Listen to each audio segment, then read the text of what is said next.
চারপাশে প্রচুর মানুষের সাথে দেখা হবে, অনেক ভিড় ঠেলে এগোতে হবে, অনেক রকম কথা কানে আসবে। শুধু আপনাকে যেটা করতে হবে সেটা হলো ইগনোর। জীবনে কিছু মানুষ আবর্জনা ছড়াতে আসবে, তাদেরকে আগাছার মতো উপড়ে ফেলে দিতে হবে। লাইফে আপনার বাউন্ডারি আপনাকেই সেট করতে হবে। নেগেটিভিটি যেখানে দেখবেন সেখান থেকে দূরে সরিয়ে নেবেন নিজেকে। শুনতে খারাপ হলেও আপনার কাছের অনেক মানুষ আপনাকে খারাপ দেখতে চায়।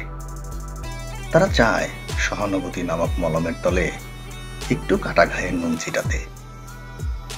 আপনি সিম্পলি সেই সুযোগটা দিবেন না, অযথা তর্কে যাবেন না, বোঝাতে যাওয়ার কোনো প্রয়োজন নেই। আপনার সামনে কেউ যদি বলে আপনি মূর্খ, তাই মেনে হেসে বেরিয়ে আসুন। ওই যে সময় আর এনার্জি বাঁচিয়ে নিলেন, ব্যাস কেল্লা ফতে। যে যা বলছে শুনে নিন, আর মুচকি হেসে শির দ্বারা সোজা করে নিজের সিদ্ধান্তটা নিজেই নিন। যারা নিজের সিদ্ধান্ত নিজে নিতে পারে তারা আসলেই জীবন চেনে, বোঝে।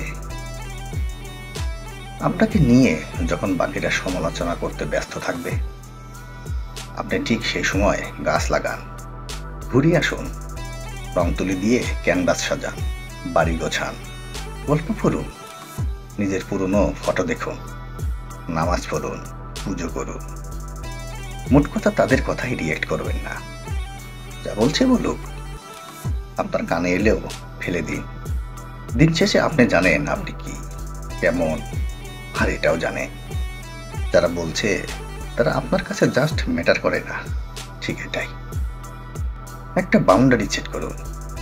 একদম যাদের বা যার বুকে মিশে আপনি শ্বাস নেবেন, তার সামনে আপনি আয়নার মতো দাঁড়াতে স্বচ্ছন্দ বোধ করেন, ঠিক তাদের কাছেই ওপেন আপ হন। তাদের কাছেই এক্সপ্লেন করুন, তাদের কাছেই ঝুঁকতে শিখুন। কারণ হয়তো তারা বা সে আপনাকে খারাপ দেখতে চাইবে না। বাদ বাকি সব ছেড়ে ফেলে দিন।